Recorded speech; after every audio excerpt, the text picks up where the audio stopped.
Everyone, welcome to our channel. आज की इस वीडियो में हम क्लास 10 साइंस के second chapter acid bases and salt का एनसीईआरटी एग्जाम्पल सॉल्व करने वाले हैं, जिसमें आज हम short answer type question discuss करेंगे।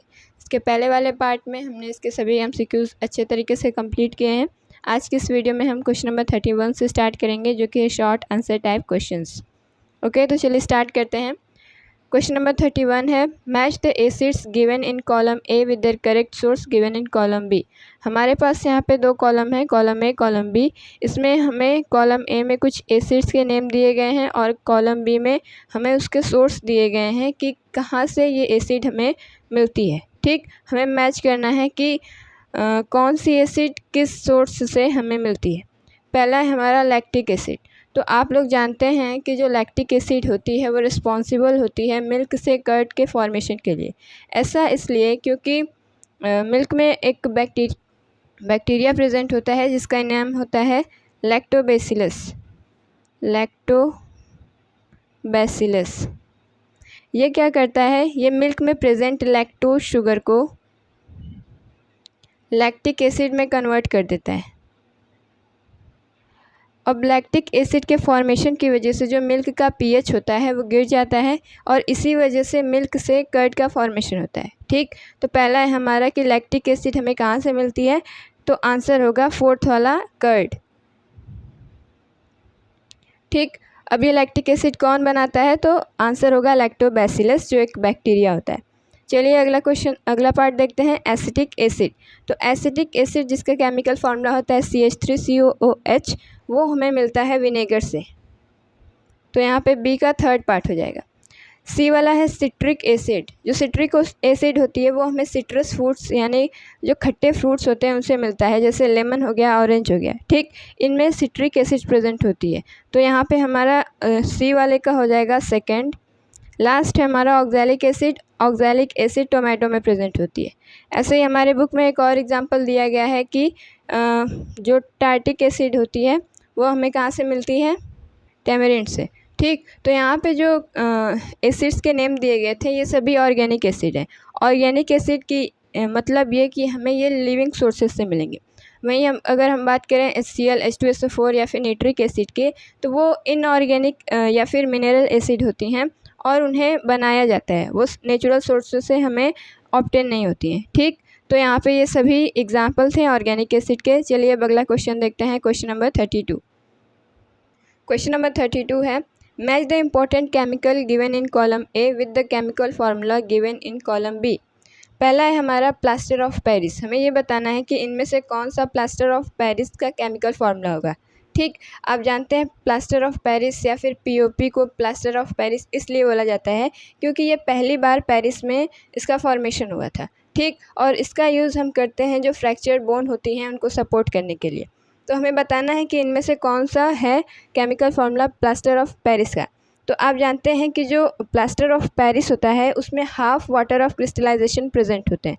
तो यहाँ पे आप देख सकते हैं कि ऑप्शन नंबर सेकंड है हमारे पास कि प्लास्टर ऑफ पेरिस का केमिकल फार्मूला होगा कैल्शियम सल्फेट हाफ H2O। तो यहाँ पे हो जाएगा हमारा ए का सेकेंड वाला। इसके बाद है जिप्सम। जब हम प्लास्टर ऑफ पेरिस में यानी कैल्शियम सल्फेट हाफ H2O में और पानी ऐड करते हैं, यानी कितना अमाउंट होगा 1/1 की पावर 1/2 H2O। जब हम इसमें इतने वाटर ऐड करते हैं तो ये बना लेता है हमारा CaSO4।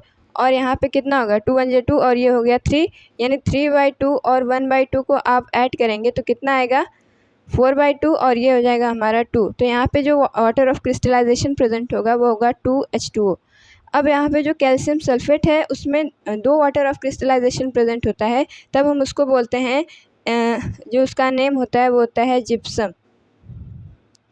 ठीक, तो यहाँ पे हमारा बी वाले का हो जाएगा थर्ड वाला पार्ट। तो जब हम प्लास्टर ऑफ पेरिस में इतने अमाउंट ऑफ वाटर ऐड करेंगे तो हमारा बनेगा जिप्सम। अब यहाँ पे क्वेश्चन उठता है कि इतने अमाउंट ऑफ वाटर क्यों ऐड करते हैं। ऐसा इसलिए क्योंकि 2 कैल्शियम सल्फेट में हमें 1 मोल ऑफ वाटर की ज़रूरत होती है और यहाँ पे हमने 1 मोल ऑफ कैल्शियम सल्फेट लिया है। तो यहाँ पे हमको जितने मोल ऑफ वाटर की रिक्वायरमेंट होगी वो होगा 1/2।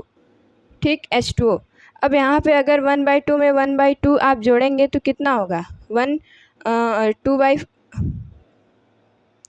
2 यानी कि ये हो जाएगा 1। लेकिन यहाँ पे जो इसका केमिकल फार्मूला होता है उसमें 2 वाटर ऑफ क्रिस्टलाइजेशन प्रेजेंट होते हैं, इसीलिए यहाँ पे हम 3/2 अमाउंट ऑफ वाटर लेते हैं। आ रही है बात समझ में? चलिए सी वाला पार्ट देखते हैं, ब्लीचिंग पाउडर। ब्लीचिंग पाउडर हमारा होता है कैल्शियम ऑक्सीक्लोराइड, जो कि बनता है ड्राई कैल्शियम हाइड्रोक्साइड से, और उसमें जब हम क्लोरीन गैस पास कराएंगे तो हमें मिलेगा कैल्शियम ऑक्सीक्लोराइड, जो कि हमारा होता है ब्लीचिंग पाउडर, और ये एक अच्छा ब्लीचिंग एजेंट होता है। लास्ट में है हमारा स्लैग्ड लाइम। तो स्लैग्ड लाइम का केमिकल फार्मूला होता है CaOH का ट्वाइस यानी कैल्शियम हाइड्रोक्साइड, और इसको हम लाइम वाटर भी बोलते हैं। चलिए अब अगला क्वेश्चन देखते हैं, question number 33। What will be the action of following substances on litmus paper. हमने यहाँ पे लिटमस पेपर लिया है जो कि एक pH इंडिकेटर है, जो कलर में चेंज करके हमें ये बताता है कि जो गिवन सब्सटेंस है वो एसिडिक है, बेसिक है या फिर न्यूट्रल। तो पहला है हमारा ड्राई HCl गैस। तो यहाँ पे आप देख रहे हैं कि जो HCl गैस हमने ली है ये ड्राई है, यानी इसमें बिल्कुल भी मॉइस्चर या फिर आप कह सकते हैं वाटर नहीं प्रेजेंट है। तो इसका मतलब ये कि इसके डिसोशिएशन के लिए इसके पास कोई मीडियम नहीं है, और अगर ये डिसोशिएट नहीं हो रहा है यानी अगर ये H+ आयन नहीं दे रहा है तो ये कोई भी एसिडिक कैरेक्टर शो नहीं करेगा। तो हम ये कह सकते हैं कि जो ड्राई HCl है वो लिटमस पेपर पे कोई भी चेंज नहीं दिखाएगा। तो हम यहाँ पे लिख सकते हैं नो चेंज। अगला है हमारा मॉइस्टेंड अमोनिया गैस। तो यहाँ पे आप देख रहे हैं मॉइस्टेंड है, यानी कि यहाँ पे वाटर प्रेजेंट होगा या फिर आप कह सकते हैं मॉइस्चर प्रेजेंट होगा। और अमोनिया जो होता है हमारा ये बेसिक इन नेचर होता है। इसका मतलब ये कि ये जो लिटमस पेपर है उसको रेड से ब्लू में चेंज करेगा, यानी जो बेसिस होते हैं हमारे पास वो रेड से ब्लू में लिटमस पेपर को चेंज करेंगे, और जो एसिड होता है वो इसी का रिवर्स हो जाएगा, वो ब्लू से रेड में चेंज करते हैं लिटमस पेपर को। ठीक, तो यहाँ पे जो अमोनिया गैस है ये बेसिक है, तो ये रेड से ब्लू में चेंज करेगी लिटमस पेपर को। अगला है हमारा लेमन जूस। तो लेमन जूस अभी हमने पढ़ा कि इसमें पाया जाता है सिट्रिक एसिड, जो कि एक एसिड होता है, और ये हमें क्या देगा H+ आयन देगा, और ये एसिड है तो ये ब्लू लिटमस को रेड में चेंज करेगा। अगला है हमारा कार्बोनेटेड सॉफ्ट ड्रिंक। ये जो कार्बोनेटेड सॉफ्ट ड्रिंक होती हैं इनमें कार्बोनिक एसिड पाया जाता है। कार्बोनिक एसिड जो कि एक वीक एसिड होता है वो प्रेजेंट होता है कार्बोनेटेड सॉफ्ट ड्रिंक में। तो सेम ये भी ब्लू लिटमस को रेड में चेंज करेगा। ठीक, अगला है कर्ड। कर्ड में क्या पाई जाती है लैक्टिक एसिड, यानी ये भी हमारा ब्लू लिटमस को रेड में ही चेंज करेगा। लास्ट है हमारा सोप सोल्यूशन। तो जो सोप सोल्यूशन होता है वो क्या होता है हमारा बेसिक होता है। हम सोप इसीलिए यूज़ करते हैं क्योंकि जो हमारे बॉडी का आउटर सरफेस होता है वो बेसिक नेचर का होता है, तो हमारे बॉडी का pH मेंटेन रहे। तो ये जो सोप सोल्यूशन होता है वो बेसिक इन नेचर होता है, यानी ये हमारे रेड लिटमस को ब्लू में चेंज करेगा। ठीक, ये जो सोप होता है वो बेसिक नेचर का होता है, इसी वजह से हम इसको यूज़ करते हैं बात करने के टाइम पे।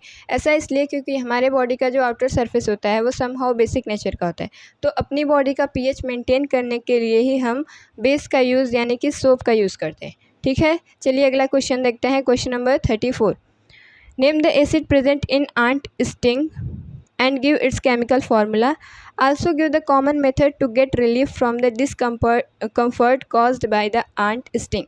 तो आप लोग जानते हैं जो रेड आंट होती हैं वो उनके स्टिंग में जो एक एसिड प्रेजेंट होता है, और जब वो हमें काट लेती हैं तो वो एसिड हमारी बॉडी में ट्रांसफ़र हो जाता है, जिसकी वजह से हमारे बॉडी में pH का चेंज हो जाता है, इसी वजह से जो पेन होता है हमको। ठीक, तो हमसे पूछा गया है कि इसका केमिकल फार्मूला क्या है और उस एसिड का नेम क्या है। आगे हमें ये बताना है कि हम हमारा पहला स्टेप क्या होगा रिलीफ पाने के लिए। ठीक, तो चलिए इसको समझते हैं। तो जो आंट की स्टिंग होती है उसमें फॉर्मिक एसिड प्रेजेंट होती है। इसको फॉर्मिक एसिड इसलिए बोला जाता है क्योंकि आंट को यानी रेड आंट को हम फॉर्मिका भी बोलते हैं। अब इसका नाम फॉर्मिका होता है इसीलिए इसमें प्रेजेंट एसिड को हम फॉर्मिक एसिड बोलते हैं। ठीक, तो इसको फॉर्मिक एसिड क्यों बोला जाता है समझ में। और इसका दूसरा नाम होता है मिथेनॉइक एसिड क्योंकि इसमें एक कार्बन प्रेजेंट होगा। तो इसका केमिकल फार्मूला क्या हो जाएगा HCOOH। तो इसको याद रखिएगा, ठीक। अब हमें पूछा गया था कि इसके रिलीफ पाने के लिए हम क्या कर सकते हैं, तो वो जो आंट की स्टिंग है उसमें एसिड प्रेजेंट है, तो इसका मतलब ये कि इसको न्यूट्रलाइज़ करने के लिए हम एक वीक बेस का इस्तेमाल करेंगे। यहाँ पे हम स्ट्रॉन्ग बेस का यूज़ नहीं कर सकते हैं क्योंकि वो कोरोसिव इन नेचर होते हैं, ठीक। तो by applying weak base like baking soda का इस्तेमाल हम यहाँ पे करेंगे, sodium hydrogen carbonate on the affected area it get relief, ठीक। चलिए अगला क्वेश्चन देखते हैं। Question number 35, what happen when nitric acid is added to egg shell. हमसे ये पूछा गया है कि जब हम नाइट्रिक एसिड को एग सेल में ऐड करेंगे तो क्या होगा। तो आप जानते हैं जो एग सेल होता है उसमें प्रेजेंट होता है हमारा कैल्शियम कार्बोनेट जो कि एक मेटल कार्बोनेट है, और मेटल कार्बोनेट या फिर metal bicarbonate basic in nature होते हैं। तो ये रहा हमारा बेस और ये रही एसिड। तो जब एसिड और बेस आपस में कंबाइन होंगे या फिर ऐड किए जाएंगे तो वहाँ पे रिएक्शन होगा, ठीक। और जब भी मेटल कार्बोनेट में एसिड ऐड की जाती है तो जो प्रोडक्ट बनता है हमारा वो होता है साल्ट H2O प्लस में यहाँ पे गैस रिलीज़ होती है जो कि है हमारा कार्बन डाइऑक्साइड, ठीक। तो इसको हम कैसे लिखेंगे, egg shells contain calcium carbonate CaCO3 which is a metal carbonate. ये जो कैल्शियम कार्बोनेट होता है वो मेटल कार्बोनेट होता है और मेटल कार्बोनेट बेसिक होते हैं। On adding nitric acid brisk effervescence due to the formation of CO2 gas is observe. ये ब्रिस्क एफर्वेसेंस क्या होता है, जब किसी भी केमिकल रिएक्शन में किसी लिक्विड से विग्रसली कोई गैस रिलीज़ हो, यानी विग्रस वाटर बबल्स बने, वहाँ पे गैस बबल्स बने, तो उसको हम बोलते हैं ब्रिस्क एफर्वेसेंस, ठीक। तो जब हम नाइट्रिक एसिड को डालेंगे कैल्शियम कार्बोनेट में तो हमें ब्रिस्क एफर्वेसेंस दिखेगा, किसका, CO2 गैस का। तो ये केमिकल इक्वेशन इसको हम ऐसे लिखेंगे, कैल्शियम कार्बोनेट जो कि हमने एग शेल लिया था यानी ये सॉलिड होगा, प्लस में यहाँ पे हमने एक्वस फॉर्म में नाइट्रिक एसिड ऐड की, तो यहाँ पे जो साल्ट बना हमारा वो है कैल्शियम नाइट्रेट जिसका केमिकल फार्मूला होगा CaNO3 का ट्वाइस, ये हमें एक्वस सोल्यूशन में मिलेगा, प्लस में यहाँ पे जो CO2 गैस रिलीज़ होगी, प्लस में यहाँ पे वाटर मिलेगा हमें, ठीक। इस क्वेश्चन को ऐसे भी पूछा जा सकता है कि अगर आपसे पूछा जाए कि एक शेल में जब हम नाइट्रिक एसिड को ऐड करेंगे तो कौन सी गैस रिलीज़ होगी, और उस गैस को हम कैसे चेक आउट करेंगे, कंफर्म करेंगे कि वही गैस है, ठीक। ऐसे क्वेश्चन बहुत से आ चुके हैं अब तक बोर्ड में, तो इसको आप स्टार मार्क कर लीजिएगा। चलिए अगला क्वेश्चन देखते हैं। क्वेश्चन नंबर 36 है, a student prepare solution of first N acid second a base in 2 separate beakers. कोई एक बच्ची थी जिसने 2 बीकर लिया, एक में उसने एसिड डाला और दूसरे में उसने बेस डाला। उसके बाद she forget to label the solution and the litmus paper is not available in the laboratory. उसके बाद क्या हुआ कि जब उसने एसिड और बेस को 2 अलग अलग कंटेनर में डाला तो वो लेबल करना भूल गई कि कौन से में उसने एसिड डाला है और किस में उसने बेस डाला है। इसको चेक करने के लिए लेबोरेटरी में लिटमस पेपर भी नहीं है उसके पास। अब हमसे पूछा गया है since both the solution are colourless, दोनों ही एसिड और बेस कलरलेस हैं, तो how will she distinguish between the two. तो वो इसको कैसे डिस्टिंग्विश करेगी कि कौन सा एसिड है कौन सा बेस। तो अगर लेबोरेटरी में लिटमस पेपर नहीं प्रेजेंट है तो हम दूसरे इंडिकेटर्स का भी यूज़ कर सकते हैं, जैसे हमारा टर्मरिक हो गया, फिनाइलफ्थलीन हो गया, मिथाइल ऑरेंज हो गया, ठीक। इनका यूज़ करके हम बता सकते हैं कि कौन सा एसिड है कौन सा बेस। तो इसको हम कैसे लिखेंगे, in the absence of litmus other indicators can be used. जैसे पहला हम यूज़ कर सकते हैं टर्मरिक। इसका क्या होता है, जब हम इसको एसिडिक मीडियम में ऐड करते हैं तो ये हमें येलो कलर देता है, वहीं अगर आप इस पर बेस डालेंगे तो ये रेडिश ब्राउन कलर शो करता है, ठीक। इसी वजह से क्या होता है, जब आपके कपड़ों में टर्मरिक या फिर हल्दी लग जाती है और आप उसको सर्फ से वॉश करने की कोशिश करते हैं तो जो उसका येलो कलर होता है वो चेंज हो जाता है रेडिश ब्राउन में, ठीक। ऐसा इसलिए क्योंकि टर्मरिक जब बेस में पड़ती है तो वो रेडिश ब्राउन कलर शो करती है। अगला इंडिकेटर हम यूज़ कर सकते हैं फिनोल्फ्थैलीन। ये एसिड में कलरलेस होता है, वहीं अगर हम बात करें बेस की तो ये हमें पिंक कलर शो करेगा, ठीक। अगला है मिथाइल ऑरेंज। ये एसिड में रेड कलर शो करता है और बेस में येलो कलर शो करता है। या फिर इसके अलावा हम ऑल्फैक्टरी इंडिकेटर्स का भी यूज़ कर सकते हैं। ऑल्फैक्टरी इंडिकेटर्स जैसे कि वनीला एसेंस हो गया, क्लोव ऑयल हो गया, ये अपनी स्मेल में चेंज करके हमें ये बताते हैं कि जो गिवन सब्सटेंस है वो एसिडिक है, बेसिक है या फिर कुछ और, ठीक है। तो चलिए इसके आगे के क्वेश्चंस हम अगली वीडियोस में डिस्कस करेंगे। ओके, तो थैंक यू। आई होप आपको ये वीडियो समझ में आया होगा। Thank you, thanks for watching.